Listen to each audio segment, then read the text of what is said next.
I'ma fuck up my life. I'ma fuck up my life. We gon' party all night. She don't care if I die. ¿Cómo están? Buenos días o buenas tardes, no sé a qué hora van a ver el video, pero este video tiene que ver con la misma clase que estamos haciendo vía Classroom. Es la clase que estábamos dejando grabada. Y también en esta oportunidad la voy a subir al YouTube, de tal manera que aquellos que no tienen acceso a las clases, ¿no es cierto?, a través del sistema que estamos haciendo, puedan también visualizarla y tener allí para poder trabajar. No olviden que es fundamental el yo me quedo en casa. Luego vamos a hablar un poquito más tal vez en la clase, pero es importante frente a lo que está ocurriendo. Ya lo hemos dicho con reiteradas ocasiones, lo que está ocurriendo no solo en Chile, en Arica o en el mundo, perdón, también en el mundo, es quedarnos en casa para evitar, ¿no es cierto?, que este virus se siga propagando. Pues bien, ¿de qué vamos a hablar hoy? Hemos estado hablando de la sociedad, hemos estado hablando de la época, ¿no es cierto?, la colonia que corresponde, en el caso a nivel, digamos, del mundo occidental, estamos hablando de la época moderna o la edad moderna, que ya habíamos hablado, ¿no es cierto?, todo lo que estaba sucediendo en Europa, pero también ahora trasladamos esta situación a América y hablamos básicamente del periodo de la colonia. Y lo que vamos a hablar es el rol de género de la sociedad colonial americana en dos aspectos. Uno, el aspecto urbano, que es el que vamos a comenzar a ver ahora. Posteriormente vamos a ver los roles de género en el sector rural, tanto para América como también para nuestro país. Entonces, dice, durante la colonia la sociedad estaba estructurada bajo estrictas normas de conducta, según el género. Cuando hablamos de género, estamos hablando de conjunto de valores, ideas y normas que de la sociedad asigna a cada sexo, ya a cada sexo, estamos hablando hombre o mujer. Quienes estudiaron este proceso poseen diversas interpretaciones acerca de los roles de género, o sea, el rol que jugaba el hombre y el rol que jugaba la mujer, y sus consecuencias en la vida cotidiana, el quehacer del día a día. Recuerden, estamos hablando durante la época colonial en América y en particular también en nuestro país. Es decir, aquellas acciones que realizaban exclusivamente hombres, o sea, roles que solo hacían los hombres, cosas que hacían solo las mujeres. Algunas interpretaciones describen a la sociedad colonial como patriarcal, que significa patriarcado, predominio de la autoridad de los varones en una sociedad o grupo social. O en otras palabras, ¿no es cierto?, que quien mandaba, ¿no es cierto?, básicamente eran los varones, y por eso estamos hablando de una sociedad patriarcal. Otros argumentan que en realidad era más compleja y los roles variaban dependiendo del grupo social o, en este caso, como vamos a ver también, dentro de lo que es el grupo social, pero también vamos a hablar del campo. Entonces, algunos argumentan que la situación es mucho más compleja que eso, dependiendo de los roles sociales, del grupo social. O sea, estamos hablando de la clase alta, la pobre, estamos hablando también, ¿no es cierto?, en el caso de los indígenas, también de este mestizaje, ¿ya? Las fuentes a continuación reflejan las diferencias o distintas investigaciones e interpretaciones en el caso de los roles de género de la sociedad colonial. Vamos a ver algunos documentos, nos vamos a basar más bien en documentos más que en imágenes, porque es difícil obtener imágenes, por lo tanto lo que vamos a ver es documentos. Entonces la pregunta es, ¿cómo se expresaron los roles de género en la vida cotidiana durante la colonia? Recuerda que vamos a hablar más ahora de la vida urbana, vale decir, los sectores ciudades, la verdad que no eran grandes ciudades, pero la gente vivía, ¿no es cierto?, en los poblados, en las villas, más que en el campo mismo, ¿ya? Perdón. Los roles de género en la alta sociedad tradicional se encontraban claramente delimitados. A los hombres les correspondía el espacio público, la política, los negocios, y a las mujeres el espacio privado. Entonces, está hablando en primer lugar, ¿no es cierto?, la sociedad tradicional en el caso de de la sociedad o de la alta sociedad, o en otras palabras, del grupo con más recursos, los dueños de la tierra. Entonces, ¿cuál es el rol de ellos? En el caso de los hombres, tenían el espacio público, vale decir, los que discutían, los que ocupaban algunos cargos importantes, los que se dedicaban, ¿no es cierto?, a discutir cosas de política, cosas de negocio. En el caso de las mujeres, estamos hablando de la clase alta, la aristocracia, el espacio de ella era más bien lo privado, o sea, al interior de la casa. Ninguna mujer, por ejemplo, podía ser funcionaria de la corona. O sea, aquí estamos hablando básicamente que las mujeres no tenían ninguna, digamos, función política. O sea, las mujeres para este caso no contaban, es lo que podríamos hablar en la política, ningún cargo le correspondía a la mujer. O sea, solo estaba para los hombres. Sin embargo, teniendo acceso a la propiedad privada, las mujeres sí tenían acceso a la propiedad privada, o sea, en otras palabras, podían ser eh, dueñas de alguna hacienda y por lo tanto a partir de eso tener ciertas influencias.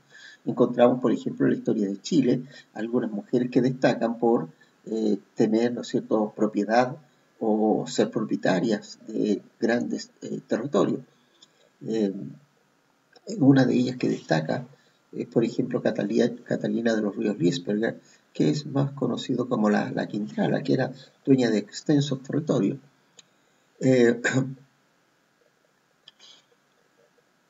De acuerdo, ¿no es cierto?, a lo que estábamos diciendo, las mujeres de esta manera pudieron operar públicamente como administradoras de sus encomiendas. O sea, ellas pudieron administrar lo que se les encomendaba, por lo tanto también tenía un número de indígenas que se les encomendaba. O sea, en ese sentido, ellas podían cumplir esta función. Ahora, ¿cuándo lo hacían? Cuando ellas recibían esto por herencia, porque o fallecía su esposo, o en el caso de los aquellos que no dejaban herencia varones, entonces las mujeres ocupaban este rol. Y si eran viudas o solteras, podían también hacerlo con su patrimonio. Es un poco lo que estaba diciendo. Lo central para ellas, sin embargo, era regir el espacio privado a través del cuidado de la protección material, espiritual de la familia. O sea, en la casa, quienes organizaban en la casa, quien estaba a cargo de la administración de la casa, era la mujer. Estamos hablando de la aristocracia, de la clase alta. Ellas eran las llamadas a mantener los valores, las costumbres y las tradiciones de la sociedad colonial, por lo cual recibían una férrea instrucción religiosa, eran educadas en labores, entre comillas, del hogar, y en el manejo de la organización de la casa y de los sirvientes. O sea, las que administraban la casa eran las mujeres, eran las que veían, ¿no es cierto?, la educación de los niños, eran los que veían el trato con las servidumbres. Todo esto, este rol lo veía la mujer. Estamos hablando de la clase alta, estamos hablando de la aristocracia. Las mujeres de los rangos inferiores de la sociedad estaban menos atadas a la administración casera de sus patrimonios y más volcadas a la búsqueda de condiciones de subsistencia, lo que hacía más visible el comercio callejero, la actividad de plaza, portales, y recibían por lo tanto como exponente de una moral o actitud social más abierta y relajada. Esto es un estudio de María Estrella Toro en el 2010, Las mujeres ante la sociedad colonial, guerra y patrimonio familiar e identidad. Ella hizo un estudio entre 1540 y 1800, en la época colonial. Entonces destaca que en el caso de la mujer de clases inferiores no estaban tanto atadas a la casa, porque tenían que salir a buscar para subsistir. Entonces, dentro de eso hacían el comercio, lo que podríamos digamos, trabajar, ¿no es cierto?, vendiendo algunas cosas, comercio callejero, en las actividades, ¿no es cierto?, de algunas plazas, en otras cosas laborales, pero no estaban tan atadas, ¿no es cierto? Y por lo tanto, eso hacía que estas mujeres sean un tanto mucho más libres en cuanto a lo moral, en cuanto a la social, y eran mujeres un tanto mucho más relajadas. ¿Ya? Por ejemplo, no es que eran prostitutas ni mucho menos, pero sí en las que trabajaban a veces en los bares, en las que llevaban una vida distinta a esta mujer aristocrática. Aquí hay dos, bueno, durante el siglo XIX, la gran parte de América ya no pertenecía al Imperio Español. Muchos artistas europeos recorrían los continentes, plasmando en dibujo y pintura aspectos de la vida cotidiana. Y a pesar de que estas fuentes no se organizaron durante la colonia, se han utilizado como referencia para el conocimiento y la investigación de dicho periodo. O sea, durante el siglo XIX, ya estamos en la época de la independencia, países ya independientes, eh, ya no pertenecía por lo tanto a América al español. Muchos artistas europeos comienzan a recorrer América y empiezan a plasmar la vida cotidiana.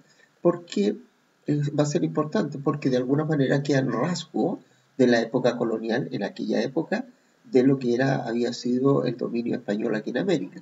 Y como quedan rasgos, entonces comienzan a tintar. Recuerden que no existía la fotografía en aquella época, entonces la forma de documentar era a través de la pintura. Y como era a través de la pintura, entonces ellos empezaron a pintar la vida cotidiana. Y a partir, ¿no es cierto?, cuando se investiga el periodo colonial, se toman muchas de estas pinturas. Aquí tenemos, ¿no es cierto?, una pintura de 1858 de Raymond Montmorency, Elisa Bravo, Jaramillo, de Bañado, Mujer Cacique, es una pintura que muestra ahí, ¿no es cierto? Fue un pintor francés cuya obra se desarrolló en América. Que está un poco planteando ahí, ¿no es cierto? Como que era una vida, ¿no es cierto?, mucho más relajada.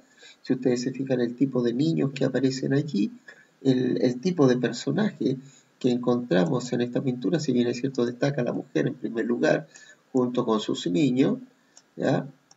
También vemos, ¿no es cierto?, detrás otros personajes. Vemos un hombre que podría ser un hombre, ¿no es cierto?, ya no estamos hablando de la aristocracia, estamos hablando de un hombre posiblemente del campo, con algunas características, ¿no es cierto?, de su vestimenta. Lo mismo ocurre con estas mujeres que están detrás de aquella mujer.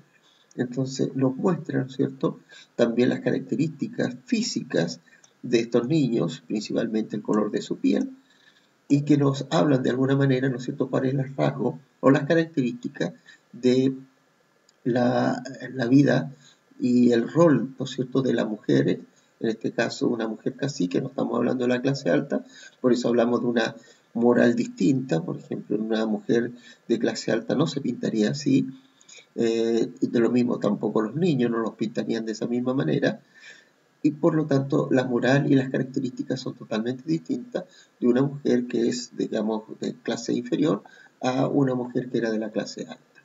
Veamos otro documento. Dice, el modelo masculino resaltó las expresiones y rudezas y agresividad. El despliegue de las fuerzas físicas se sumó a la sobrevaloración de la potencia sexual. Manifiesta con la fidelidad de la esposa o incapacidad de exhibir las conquistas femeninas. ¿Qué está diciendo allí? Que el hombre, ¿no es cierto?, hay la expresión es más bien machista. Es lo que está planteando allí, ¿no es cierto?, esa concepción machista que existe en América en general, ¿no es cierto? ¿De dónde viene? Viene de esa época, como el despliegue de las fuerzas físicas, la sobrevaloración de la potencia. Yo soy un macho, y como soy un macho puedo tener una cantidad de mujeres. Y no solamente, ¿no es cierto?,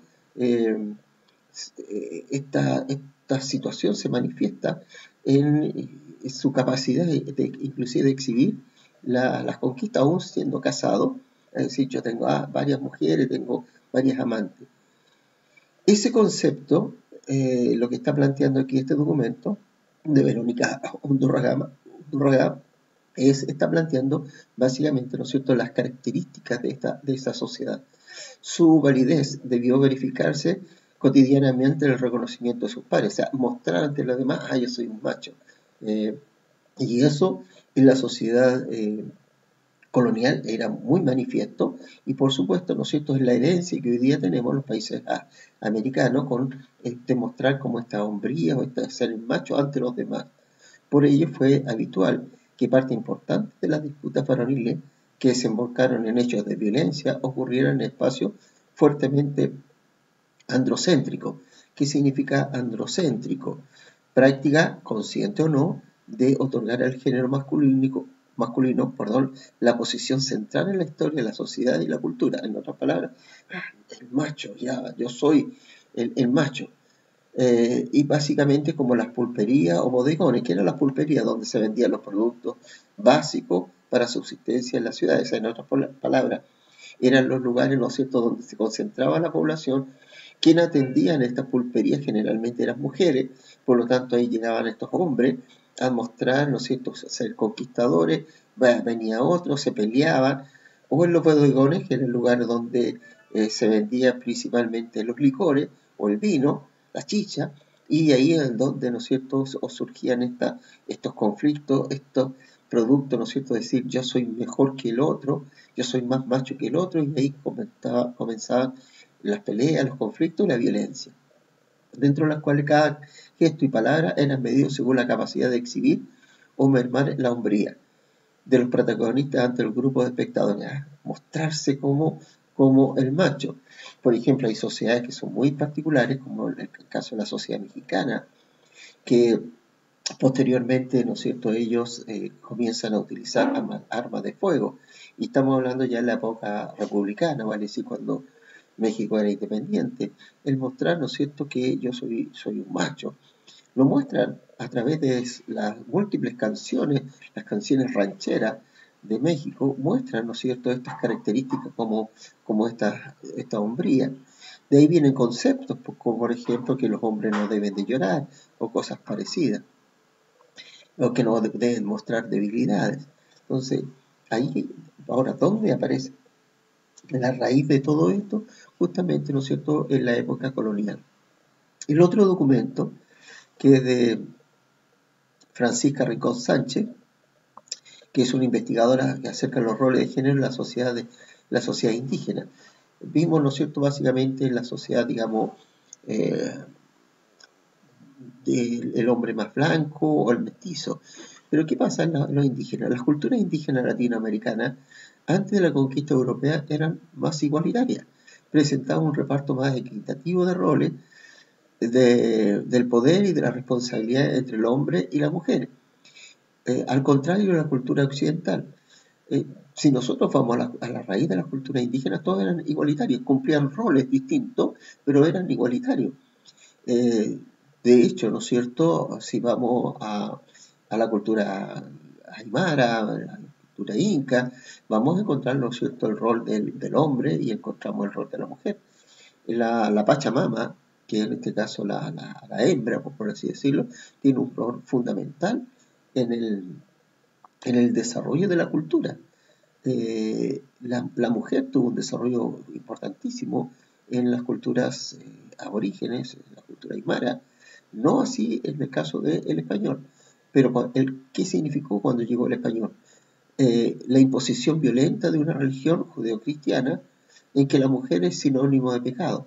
Ya poco a poco esta ideología patriarcal se fue consolidando hasta el punto de condición de la mujer y sus funciones como ama de casa. Se impuso como fruto de una condición natural. En otras palabras, el hombre y la mujer aquí en América, antes que llegara el español, tenían roles distintos, pero en condiciones eran igualitarias. No había una diferencia entre hombre y mujer. Los roles, por supuesto que cumplía uno el otro, vuelvo a repetir, pero no es que estaba la supremacía del macho sobre la hembra. No, eso no existía aquí en América. Pero cuando llega el español, al imponer esta religión judeocristiana, en que la mujer pasa a ser el sinónimo de pecado, no es que la Biblia lo diga así, sino que la creencia que trae el español, ¿no es cierto?, el catolicismo español, lo plantea de esa manera, ¿no es cierto?, que ve todo pecaminoso. Cuando ven a las mujeres indígenas semidesnudas, era pecado, por lo tanto había que vestirlas. No podían, ¿no es cierto?, mostrar sus pechos, porque para el español era todo pecaminoso. En cambio, para el indígena era lo más natural, no había, ¿no es cierto?, pecado, pero para el español sí lo era pecaminoso. de tal manera que había que cubrirla. Y cuando la mujer comenzaba a sobresalir, bueno, había que disminuir su rol. Y esta condición de mujer, ¿no es cierto?, se fue poco a poco disminuyendo hasta meterla, ¿no es cierto?, a transformarla en una ama de casa, y que es una imposición, ¿no es cierto?, y le pone como la condición que fuera la condición natural. En otras palabras, para el español que venía, ¿no es cierto?, la condición de la mujer era estar en la casa, no tener ninguna participación social ni política, y por lo tanto estaba muy mal visto y era pecaminoso que la mujer, ¿no es cierto?, tuviera algunos roles distintos. Y cuando la mujer alzaba su voz, era una mujer liberal, era poco menos que una prostituta, y por lo tanto era considerada de esta manera por la sociedad, a repetir, por la sociedad española. Veamos el otro documento. Pero antes, ya eso más o menos en términos urbanos. Veamos a la vida cotidiana en relación a lo rural. Cuando hablamos de lo rural, hablamos de la actividad básicamente que se desarrolló en el campo, que eran grandes territorios, lo que se denomina la hacienda, en que en estas haciendas eran territorios, repito, muy extensos, en que existía lo que era la casa patronal o el dueño, el patrón, y además al interior de esta hacienda existía o vivía una gran cantidad de personas. Estas personas que vivían al interior de la hacienda tenían roles y funciones que cumplir para el hacendado, o en otras palabras, para el dueño de la hacienda. Se denomina hacienda a un lugar donde se autoabastecen, se dedican a la crianza de ganado, se dedican a la agricultura, a la actividad, algunas actividades forestales e inclusive algunas pequeñas manufacturas al interior de ellas, como por ejemplo la herrería u otros oficios que se realizaban al interior de la hacienda. Por lo tanto, era todo un mundo que se vivía al interior de esta hacienda. Entonces, que por supuesto se desarrollaba en el sector rural o en el sector campesino. No tenemos, ¿no es cierto?, una fotografía o un relato de la época, pero sí rasgos que aún continúan o continuaron durante el siglo XX, el siglo pasado, e inclusive, ¿no es cierto?, algunos testimonios del siglo anterior, y que son solamente testimonios orales. Entonces nos dice, la permanencia de la hacienda en el tiempo imprimió ciertos rasgos en el mundo rural que se mantuvieron casi inalterables hasta mediados del siglo XX, o sea, estamos hablando de 1950. O sea, este rasgo de la edad colonial se mantiene al inicio del Chile republicano y se mantiene inclusive hasta mediados del siglo XX, y que se evidencia en la voz de los propios sujetos involucrados a través de testimonios orales. O sea, ¿qué significa testimonios orales? Significa que relatos de personas que vivieron o sus padres vivieron en alguna hacienda, recopilados por quienes se han dedicado al estudio del mundo rural chileno. De esta forma es posible conocer aspectos cotidianos de la vida de la hacienda, en las cuales se generaron profundas diferencias en las asignaciones de labores cotidianas entre el hombre y la mujer. Antes veíamos los roles, ¿no es cierto?, de género, más bien en la ciudad. Ahora vamos a ver los roles de género en el campo. ¿Qué características del orden patriarcal colonial se reflejaron en la vida cotidiana de la hacienda? Esclavizado aquí, esclavizado sobre estos meses de invierno, mis hermanos tenían que salir para llegar a estas partes por aquí porque se trabajaba con puros bueyes. Podían haber sus, qué sé yo, sus 30, 40 yuntas de bueyes cuando hacían barbecho para las cosechas que yo tenía que llegar a enyugar a los bueyes de donde vivíamos nosotros, que está mucho más abajo. Este es un testimonio de un ex inquilino de Marchihue, Jorge Raceto, en 1818, Derivas campesinas de la Reforma Agraria, Manuel Canales, 2018, Casta y sumisión de Chile, 50 años de la reforma agraria. Ya voy a explicar el documento, pero para poder... Estos documentos de estas páginas corresponden a testimonios orales, registrados con posterioridad al periodo colonial. Sin embargo, a través de ellos es posible evidenciar la permanencia de la hacienda en el tiempo. En otras palabras, a pesar de que Chile logró su independencia, la independencia se vio mucho más reflejada en la ciudad y no en el campo. Por lo tanto, en el campo se mantuvo de alguna u otra manera la estructura de la época colonial. De ahí que, ¿no es cierto?, al estudiar en épocas republicanas, cuando Chile es independiente, lo que pasa en el campo, que se dio, como decía, hasta mediados del siglo XX, o sea, hasta 1950, es posible inclusive ver, visualizar lo que pasaba en Chile y en América colonial.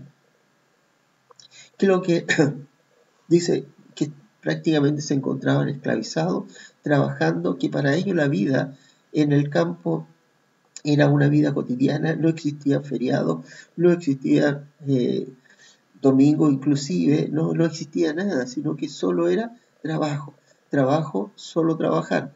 La actividad agrícola no había una mecanización, o sea, no había la incorporación del tractor, ni mucho menos. Por lo tanto, es posible visualizar lo mismo lo que ocurría durante la época colonial. O sea, el trabajo seguía siendo igual. ¿Cómo? A través de bueyes, habían 30, 40 yuntas de bueyes. Yunta significa que son dos bueyes, y por lo tanto 30, estamos hablando de 60, 80 bueyes que había, que para trabajar la tierra, eso es lo que se hacía en la hacienda, o sea, una gran cantidad de animales quienes trabajaban allí, lo único que conocían era trabajar. Se hacía el barbecho. ¿Qué consistía el barbecho? Era el descanso para los terrenos agrícolas. Generalmente se hacía un año o algunos lo hacían más para que se recuperaran los nutrientes y volver allí a plantar esa tierra de tal manera, ¿no es cierto?, que después de un tiempo podrían regenerarse vuelvo a repetir, los nutrientes y después volver a plantar allí después de un largo tiempo. Para las cosechas, qué sé yo, tenía que llegar a enyuntar bueyes de donde vivíamos nosotros, de mucho más abajo. O sea, después para el periodo de la plantación había que traer los animales. Esa era la vida más o menos cotidiana durante la época colonial, solo el trabajo. Las personas no tenían educación. En algunos casos, algunas, no sé, dueñas construían alguna pequeña escuelita para algunos niños, enseñarles a leer y escribir, pero la gran mayoría que vivía en el campo no sabía leer ni escribir. Esta es una casa antigua de la hacienda patronal de Linares. Son unas casas bastante extensas, generalmente tenían un patio interior, tenían una entrada donde entraba el carruaje del señor, que pasaba un tiempo en el campo y otro tiempo en la ciudad, y allí, ¿no es cierto?, él se desarrollaba toda esta actividad. Teníamos regalía nosotros para vivir nomás, era media cuadra para cada inquilino y unos pocos animales. No sé, como 3 creo. Con eso vivíamos. Criamos, un chancho una vez, y me acuerdo, y que fui obligada hartos años a nombre de mi papá, claro, pero para las faenas teníamos que ir todos. También estábamos obligados al fundo, siembra, cosecha, limpia de trilla, todo pues lo hacíamos nosotros. Y anda a faltar uno, testimonio de un ex inquilino de los Andes, esto de Jorge Raceto, derivas campesinas de la reforma agraria, un poco el mismo documento que estamos hablando antes. ¿Qué es lo que significa esto? Si bien es cierto, esto es la época ya, repito, republicana, pero ¿cómo se trabajaba? ¿Quién era el inquilino? El inquilino era una persona que estaba al interior de estas haciendas, que eran territorios muy grandes, muy vastos, a los cuales se le entregaba un terreno, ya vamos a ver una especie de casa más adelante, una foto, en que él construía su choza, se le permitía, ¿no es cierto?, criar algunos animales, tener su pequeña chacra para poder subsistir, pero estaba obligado, sin sueldo, obligado a trabajar para este patrón o para este señor. Y no solo el señor, sino su mujer, sus hijos, y todos tenían que trabajar. ¿Le pagaban? No, prácticamente gratis. ¿A cambio de qué? A cambio de que ellos pudieran vivir en ese lugar, a cambio de que ellos pudieran criar ciertos animales, a cambio de que ellos en un territorio podían cultivar sus tierras o un pedazo de tierra para poder subsistir, pero todo lo demás, todo el trabajo era para el patrón. En el campo, en la casa patronal, todo lo tenía que hacer lo hacían estos inquilinos.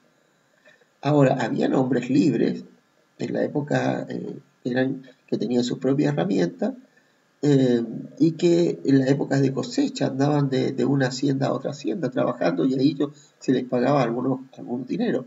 Pero en el caso, ¿no es cierto?, de el inquilino, no se le pagaba absolutamente nada. Aquí vemos, ¿no es cierto?, una choza, anónimo, primera mitad del siglo XX, inquilino en el rancho. ¿Ya? Esta es una fotografía, si ustedes se fijan, muy pobre, hechas de barro, cañas, la familia, ¿no es cierto?, muy numerosa. Si ustedes se fijan, ¿no es cierto?, tal vez lo que podría ser el varón, ¿ya?, sus hijos, su mujer, tal vez la madre de alguno de ellos, tal vez la madre del inquilino o de la mujer del inquilino. Miren, fíjense la pobreza en la cual ellos vivían. Y ellos, estos niños, no tenían acceso a educación. Si alguna patrona tenía, no sé, pues de buen corazón y que le hacía una pequeña escuelita donde les enseñaba a leer y a escribir, más de eso, nada, nada, todo era muy precario. Y esto estamos hablando ya en el siglo XX. Imagínense cómo fue en la época colonial la situación de esta población. Finalizando, vamos a hablar de estos dos documentos, que también, repito, son testimonios. Dice: mi papá entró a trabajar como jardinero a los 14 años en la hacienda de Quilpué. Después casó con mi mamá. Eran vecinos porque vivían en el mismo fundo.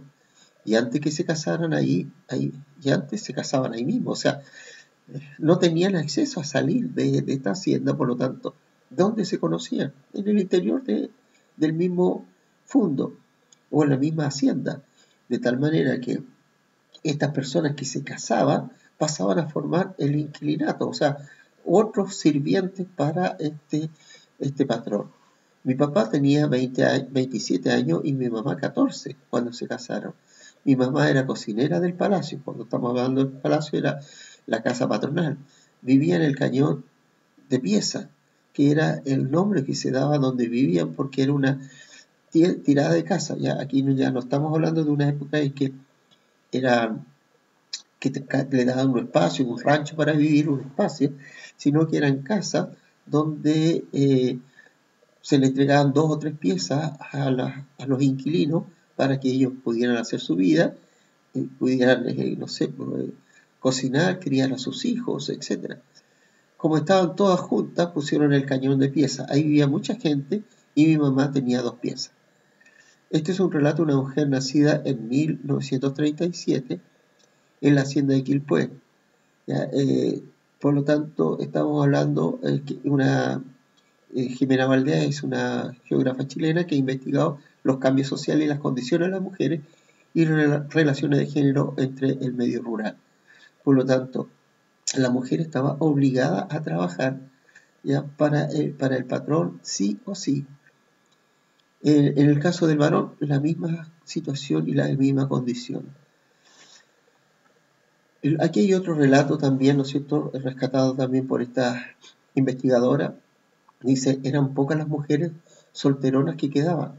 Casi todas, o sea, en otras palabras, no había mujeres solteras. Casi todas se casaban. Si para eso traían las misiones y todos los años había como 2 o 3 casamientos. El mismo día que llegaba la misión, lo llamaban al patrón y los llamaba a las 2 y le decía, ustedes el jueves o viernes o cualquier día de la misión, ustedes a la hora de la misión se van a casar. La gente, con temor de que no le echaran el patrón para afuera, llegaban y se casaban, con ganas o sin ganas. Ahí tenían que casarse igual, así era la vida entre los patrones. ¿Qué quiere decir esto? Que cuando venían los sacerdotes, porque, bueno, en la época colonial, en la hacienda a veces también tenían, en esta casona tan grande, tenían una capilla. Y muchas veces, dentro de la familia del señor, del patrón, había algún sacerdote. Pero aquí está hablando, en esta época que ya dejó de ser colonia, tal vez no había tantos sacerdotes. Entonces, cuando llegaban los sacerdotes a esta misión, que venían, ¿no es cierto?, básicamente a veces a bautizar a los niños para que no quedaran moros, a hacer algún, no sé, culto religioso. Entonces, cuando venían estos misioneros, por así, sacerdotes, ¿qué hacía el patrón? Reunía a todos los que estaban ahí, todos solteros, y los obligaba a casarse. Entonces, tú y tú ya se van a casar. Estuvieran enamorados, no estuvieran enamorados, no, el patrón lo obligaba. Y como el patrón decía, para que no lo echaran afuera, entonces ellos obligatoriamente se casaban. Como dice, con gana o sin gana. Y ahí tenían que casarse igual. Así era la vida antes con los patrones. O sea, los patrones hacían y deshacían. Por lo tanto, al interior de la hacienda, el trabajo existía el inquilino, que era este personaje muy pobre que cumplía funciones para trabajar para el Señor, él y su familia, que no había distinción, ¿no es cierto?, en cuanto al trabajo. Cuando hablamos de él y su familia, los trabajaban los varones y trabajaban también las mujeres, que en la época de cosecha, no solo trabajaban los niños, perdón, el hombre y la mujer, sino que también los niños. Las mujeres cumplían funciones al interior de la casa del patrón, si no ayudaban en las cosechas. O sea, las funciones que cumplía el inquilino, ¿a cambio de qué? A cambio que los dejaban vivir en un espacio, que le daban algún espacio en algún momento durante la colonia, fue así, que le daban un espacio para que ellos cultivaran su pedazo de tierra, para que ellos criaran unos animales, y esto era la vida de ellos. No sabían leer ni escribir. Ahora, esta figura, ¿no es cierto?, se va a mantener en Chile, no solo durante la Edad Media, ni siquiera durante los primeros años de la independencia, inclusive al interior, inclusive en lo que va a ser el siglo XX. ¿Ya? Estas situaciones van a cambiar posteriormente con lo que va a ser la reforma agraria, pero ese tema no nos corresponde. Entonces, ¿qué es lo que van a hacer ustedes? Van a comparar los roles de género entre el sector urbano y el sector rural, de acuerdo a lo estudiado en clase. ¿Ya? ¿Cuáles son las características de la mujer, del hombre en el sector urbano y cuáles son las características del hombre y la mujer en el sector rural? ¿Ya? Eso es lo que tienen que hacer para la clase.